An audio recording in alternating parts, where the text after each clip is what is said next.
Lots of Batman news of various degrees this week, not just in gaming. So Batman Gotham Knights, which we talked about the teased stuff last week with the owls, the order of the fucking whatever, the Court of Owls is what I had to look in my notes. The Court of Owls. So that was confirmed, basically. They put out a trailer, and then they put out a gameplay trailer as well. Okay. It's called Batman Gotham Knights with a K, as in Knights, not the time of day. So that was the reveal for it, and I went and watched the trailer and the gameplay video as well, and I was just combing through comments, seeing the general reactions to things, looking on Twitter for what people have been saying about it. People aren't really that thrilled about it. And after watching the gameplay, I'm not like shocked that people aren't particularly thrilled about it because it doesn't look all that good. It's, how do I even describe this? So I have some notes to help me along here. So let me just go through the notes and then that will help me do it instead of trying to riff off the top of my fucking head. So, it's not particularly well received. I have you written down the stuff that I started seeing. Mediocre visuals, which is true. It didn't look like anything. Somebody described it as a mod for Fortnite, and they wouldn't be completely wrong. Gameplay that's far flung from the Arkham series was also not so well received. So we talked about that last week, where people were hoping it was going to be an extension of the Arkham games that were like critically and fan well received. Every one of those Arkham games. That's not at all what this game is. And so let's break down a little bit about what the game is indeed, and I'll get your thoughts on what you think. Since you never played the Arkham games, really, you saw them, you never really played much. So, Batman is supposedly dead. You find that out right off the rip. Batman is not in this game, at least not insofar as the trailers have shown. So, it's called Batman, but as it turns out, Batman? Dead. He's dead. Okay. Supposedly. Allegedly. That's the allegedly. He's dead. Though he died off, like I said here, he died off screen, so he's probably not actually dead. Robin, Red Hood, Batgirl, and Nightwing, which is basically three of the same thing with different guys in the suits, and Batgirl, make up the Knights. And those are the playable characters from what we have seen. They all seem to have some form of melee weapon available. So even Batgirl, who like dropped down and like had like in the trailer had like the fancy take out the enemies, whatever, had a fucking nightstick on her like on her dominant hand kind of shit. So there are weapons involved to various degrees. Mr. Freeze is back despite how things went in the Arkham games, which if I'm not mistaken, Mr. Freeze was super dead. So, Batman is dead despite not actually being dead, and Mr. Freeze is alive despite actually being dead, is how this is all starting out so far. Okay. And the Court of Owls was in fact confirmed there. Plays as a co-op, this is where people were really, they lost people on this. Plays as a co-op multiplayer RPG with drop-in and drop-out capabilities. So in the gameplay trailer you saw in the top right, like Robin joined or whatever, like somebody would have dropped into the game. And includes level progression for the characters that you play. So RPG mechanics in that regard. And leveled gear and loot with stats seems to be included. As numbers are appearing above enemies' heads when you're hitting them, various colors, you know, maybe it's a weakness, maybe it's a critical hit. The gear seemingly changed in scenes that people were using. So, it's kind of like the fucking Marvel game. They don't seem to be doing dissimilar stuff here. So it's like third-person action-y looter shooter without the shooter part. Looter RPG, we'll call it. And so people weren't exactly thrilled about that. A lot of people were hoping for just an extension of the action combat that the Arkham games had because it was really quite good. Whereas this just looked, and the other comparison they made, especially a direct comparison with Mr. Freeze, because they show a bit of fighting Mr. Freeze, is that in the Arkham games, fighting Mr. Freeze was actually a really unique combat experience as a boss. And then in this trailer, watching it, it was like the run-of-the-mill, super fucking bland, beat on him with numbers on his head until he fucking dies kind of shit. Like just go in, he's a sponge, just fucking wham, wham, wham, wham, wham, until he dies. Like very not nearly as involved. And then lots of graphic comparisons between the two where Arkham looked better and Arkham's like fucking 7 years old. And the trailer had a lot of performance issues as well. It was obviously a very early build of the game.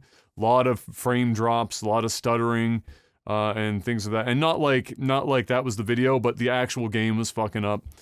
And so, yeah, the general feeling was that it was I would describe it as lukewarm at best. Was probably the reaction. Lukewarm at best. And it's hard to please everyone when it comes to superhero games and movies. We all know this. But after watching the gameplay, like if it was just the trailer part leading up to it and people were bitching about it, I would have been like, give it some fucking, let's see the gameplay. They actually showed the gameplay. Didn't look all that good. And if you want, you can go and check that out freely. It's up on YouTube. Very, very lukewarm reception. So, Jeff, if I came to you and said there's a Batman game, Batman's not in it, you're not playing Batman, but you're playing one of 4 other characters, wielding a bunch of weapons that they probably wouldn't normally wield in most contexts in the comic books, with leveled loot and gear, and run-of-the-mill RPG action combat with co-op multiplayer. What would your response to that be? Does that sound like something in the Batman universe as far as a game, or just a game in general that you'd be interested in playing? No. Okay. I mean, I'm not the demographic for this anyway. Does it even okay? So your bias notwithstanding, does it even sound like a game that is the right direction for this kind of shit? I mean, I don't mind RPG element type games where you're grinding up weapons and levels and stuff. Like I actually enjoy that type of grind because it gives you something to progress with instead of just. I do too, within reason. You know, there's definitely like a limit that I think Borderlands found my limit with that. Where there's like too much grind that can be done. But no, I agree. I don't mind that kind of addition. Yeah, I don't mind it. In fact, if I'm playing an RPG like game, I pretty much prefer that. I'm not really sure I could play a game that I feel like I'm getting no progression outside of a story, and I have choices and stuff.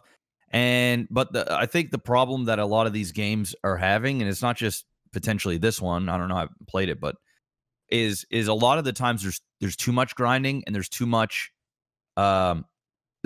detail. And I think like 8 years ago, 6-8 years ago, that would have been fine. Like, but you mean like having a piece of armor where it's like reduces damage by 8.63%. Yeah, I just feel like games have evolved from that. Whether that's good or a bad thing, that's subjective. But there's so much free-to-play stuff. There's so many games out there that I feel like making a game that's such a commitment is almost a detriment to the game because people don't want to commit like they're all day, every day to a game anymore. You gotta find that sweet spot where people are going to continue to play your game, but it can't be the only thing that they can play.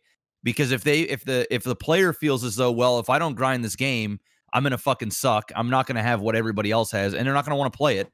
You have to find that happy middle ground where they have content that they feel as though they're grinding and achieving, but you also don't want to make a player feel as though if they're not grinding, they'll never catch up, or there's just too much to do, and so they don't want to commit, and then they just don't want to play.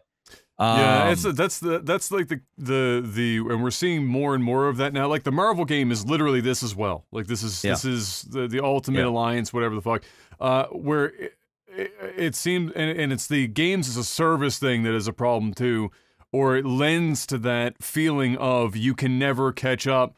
And then but they know that with games as a service, and they'll often give you real money alternatives to catch yourself up if you do fall behind. And so but I agree, it does. But that's when people call it pay to win. You know what I Yeah. mean? No. And, you know, it's a fine line. And listen, I don't if Marvel and DC want to make these type of games, I'm okay with it. It's not for me. They're just trying to make games where you're playing your favorite superheroes or Mm. villains Mm. all the time, so it's fresh in your mind. You're more likely to go watch their movies. You're more likely to go buy their merch, buy their comics, you know, buy their fucking lunch bags and everything else for school.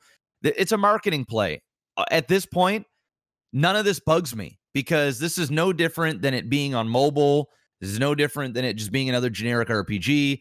It's no different than if there was a Gotham Knights racing game, or now, you know, you're seeing all these Marvel characters again in Fortnite. And dude, it's just a big marketing play. At this point, I don't even think they really care all that much about how good a video game is. They're just trying to get in every type of market, or any type of market that is kind of sizzling hot, or that is getting any type of numbers that play. And they're just trying to, you know, they pay a developer shit money to go make a shitty game that they're going to turn a profit in, and that's the show. I mean, you're seeing these things like every 6 months now.